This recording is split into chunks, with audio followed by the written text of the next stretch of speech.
Yan kasama niya maghapon eh. Mas mahal niya pa nga po yan kaysa sa amin. Yun din. Sana naman, hindi naman mamana ni Joy. Kaya pala natakot si Joy mag-boyfriend. Kasi... Oops, bago yan. Ayan, welcome back to my YouTube channel, Teresa Bisaya pero Bicolana. Ayan, marahin na Ogto, marahin na Banggi, marahin na Aga sa Indogabos. Ayan, bago ang lahat, pasalamatan ko muna ang buong team ng Kalingap, lalong-lalo syempre ang ating ama ng Kalingap, Kuya Bala Santos Matubang, Kalingap Rab, at saka si Dong Ruel of Malalag, at saka si Ate Edna na rin, o, diba? At ang buong team ng Kalingap, from reactor lang sa Kalam. Ayan mga Kalingap, bali itong i-share ko sa inyo, maiksi lang naman to, gusto ko lang i-flex. Kaya ayan, panoorin na natin. Ang makahanap. Grabe, lawak nito. Nauba kami ng ano. Lawak pala ng lupain mo, nanay. Ang lawak ng lupa ni nanay. Lupa ng kapitbahay. Lupa pala ng kapitbahay. Lupa pala ng kapitbahay. Ay dito itutulong ako. Maumpisa daw kami sa sunod na Lunes. Malagas kami. Ibig sabihin, may kumausap na kay nanay, yung may-ari na, ayan, may matatrabahuhan or may ma-extrahang trabaho si nanay. O diba, may naka-line up na. Pero nakakuha muna kami ng kuprahan. Ikaw, Joy, nag-enjoy ka naman sa kahit ganito lang yung pinagkakakitaan nyo. Opo, wala na po pag magkakasama kami. O, ganun talaga kapag mga bata-bata pa, 'di ba? Enjoy naman sila kasi kahit papano, okay naman yung pagpapalaki ni nanay. Talagang na-train niya ng maayos yung mga anak niya na ganun talaga ang buhay. Hindi kailangang mapaghanap. Sa ganyang kalagayan nila is nag-i-enjoy naman sila. 'Di ba? Hindi mo akalain sa ganyang pagdalaga niya is ang gandang bata. Nagkukulitan din habang nag-ano. Pag nauwi ako, di wala kaming ulam. Nakakayod kami ng nyug. Anong ulam? Tsaka alam nyo ba, siguro talagang na-miss din niya ni nanay, ni Joy, at saka ni Rhea, yung mga ganong moment nila nung maliliit pa sila. Kasi ngayon, ayan, inuulit ko na naman, ngayon kasi is sa sentro na nagtatrabaho si Joy, at the same time, nag-aaral din siya. Tapos si Ate Rhea may asawa na, kaya ngayon ang kasama na lang lagi ni nanay is yung bunso.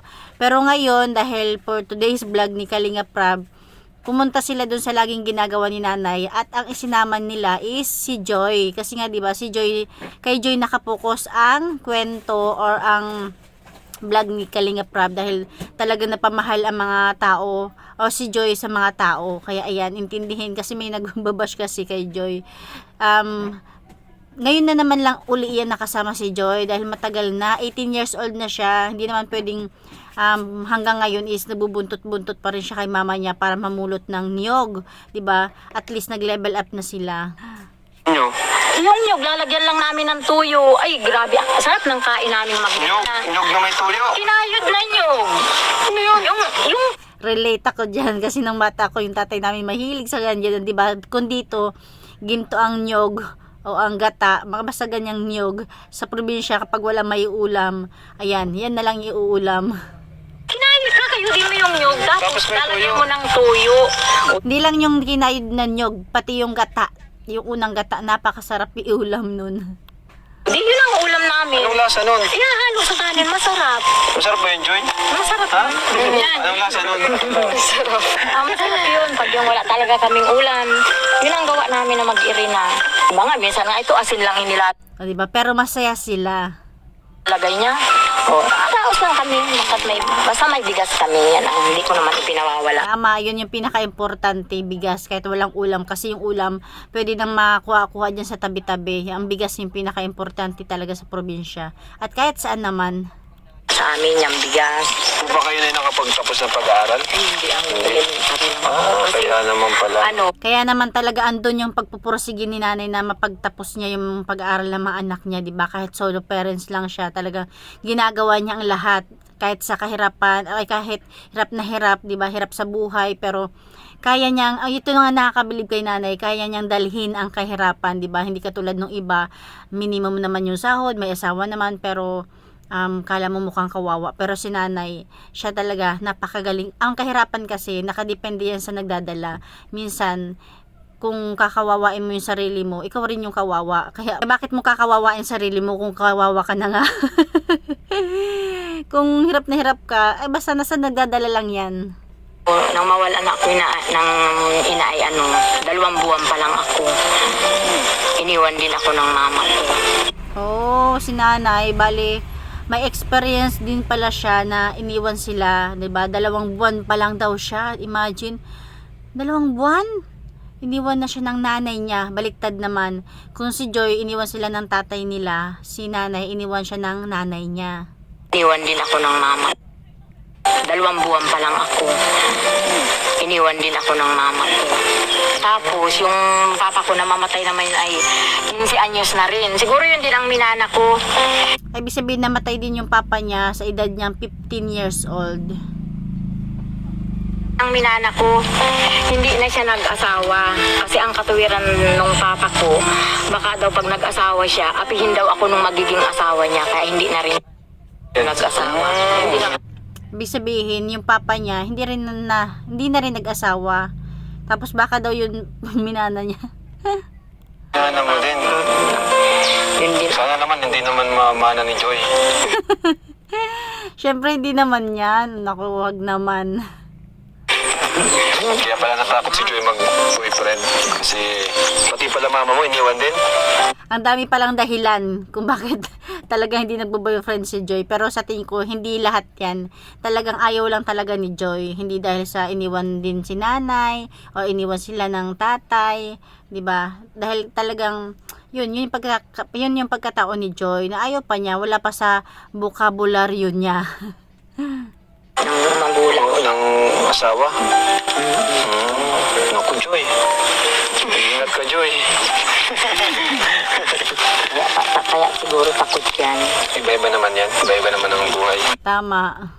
Hindi naman lahat pare-parehas. Nagkataon lang yun. Wala kasi yung ahas ka. Ayan, kasi siguro kung pagbihisan lang dyan si Joy ng napakagandang dress, di ba? May diwata sa kagubatan. Kasi halimbawa may ahas, pagpatak pa lang ng nyug, wala na yun. Kasi matatakot din yun. Kung ang tao takot sa ahas, yung ahas takot din naman sa tao.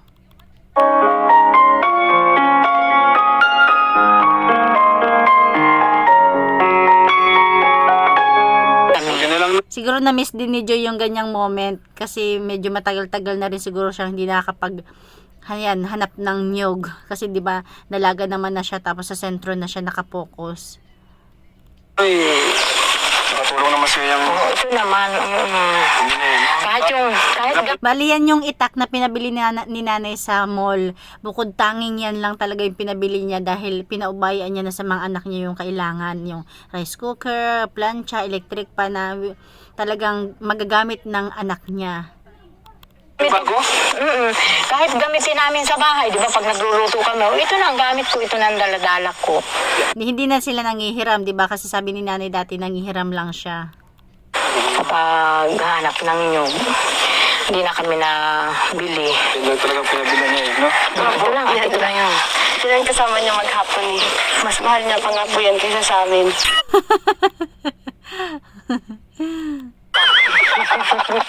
Lagi niyang hinahanap. Yung itak. Oo. Yan yung asawa May ganun talaga. Siyempre yun na yung kasama ni nanay, diyan siya kumikita eh. niya. Lagi niyang kadikit. Buong nyugan yan, nalalasulas ko yan, lahat yan. Ay, hanggang minsan nabaon na ako ng kanin. Hapon na kami nauwi. Minsan madilim na, kami nauwi niyan, paghahakot. Hinahakot lang Bakit namin. nang magdilim dito? Sa inyo, naapot kami. Dati nga po nagpunta kaming sunto sa dulo. Naligaw kami. Hindi na kami makauwi-uwi. Madilim na. Oo, nasa namin nga pala nyo mag-irina. Di ba parang bigla nilang naalala, nakakatuwa pa naman pag ganito yung moment. Bali, meron akong vlog nito, meron ako na-reactionan ko na tong ganitong moment, pero karugtong lang to kanina dun sa itak ni nanay na parang kapart niya na sa buhay. Hindi ko na lang kinontinue ko na lang. Natutuwa kasi ako pag pinapakinggan sila dahil parang bigla lang nila naalala na may mga ganun silang pangyayari sa buhay, na masasayang pangyayari na noon medyo kinabahan sila, ngayon alaala na lang na nakakatuwa. Naligaw talaga kami. May mga bit-bit kaming nyug, naligaw kami. Sabi ko, ay, Nakakatuwa. anong grade mo nun, anak ko? Elementary. Anong grade mo yun, anak ko? Elementary yata. Yun, lahat kami may bit-bit na nyug. Tayong, apat tayo. O, di ba? Kompleto sila. Ngayon kasi, si Bunso na yung lagi kasama ni nanay. Kaya si Bunso talaga yung appreciate niya ngayon. Pero lahat naman yan is pinagdaanan nila Rhea, ni Joy. O, apat kami. May kanya-kanya kami na lang yun. Di na namin alam ang daan. Naligaw baga kami. Sabi ko, anak ko. Parang naengkanto sila nanay. Sabi ko, balik. Hinubo namin talaga yung damit namin. Binalik namin at sabi pa, Yung mga pamahiin. pag naliligaw daw, hinubo ang damit. Binabaliktad. Binabaliktad. Doon lang naman kami paikot-ikot. Ewan ko ba't ang nangyari yun sa aming mag-irina. May pasaan pa naman kaming yun. May kapre. Ewan ko. Nakauman Baka daw may kapre. tayo, anak, Baka may nagkakatay kay Joy o kaya kina Rhea, di ba? Kasi kaya lang siguro mga pa pala, bata pa pala sila Rhea nun, bata pa sila Joy. Madilim na tayo nang nakaalis sa Nyugan. Madilim na kami nakaalis sa Nyugan. Malayo yun, doon sa talag. Parang na-imagine ko sila Joy, sila nanay nung maliliit pa yung mga anak nila, kahit papano, kahit mahirap, enjoy sila, masaya sila, di ba? Kasi walang tatay. Hindi, joke lang. Walang tatay na lagi nag-aaway sa kahirapan. Basta, charis ko lang yun. Masaya sila. Kaya Nyugan paano kayo yun. nakalabas? Ewan ko ba't Bigla na lang. bigla na lang din kami, doon din naman sa pinag-iikot-ikutan namin kami Balik lang kami. Ang cute talaga din Jay. Nakaka-relate kay Jay kasi daet ganyan na ganyan yung tono. Ako kasi na bago lang yung tono ko simula nung napunta na ako rito. Ang mga kasama ko, mga taga-naga, medyo iba yung pagka-Bicol nila. Balik lang kami. Naghahanap din kami mag-irina ng nyug. Kami pati, Matagal niyo na pala ginagawa ito. Elementary pa lang si Joy. ay, elementary pa lang yan. Tapos ako naman, maliit pa yan. 1 taon pa lang at kalahati yung anak ko. Siguro 1 taon at 7 buwan hanggang mag-2 taon. Ito nagawa ko na yan. Hindi naman kami magkakahiwalay na mag-irina. Sama-sama kami. Ayan.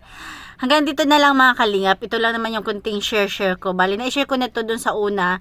Tapos, ang pinag-flex ko lang talaga dito is yung partner ni nanay sa, partner ni nanay sa kanyang trabaho, sa kanyang pagkakitaan. Tapos, yung naligaw sila Joy, o diba? Tapos, yung, ano pa ba?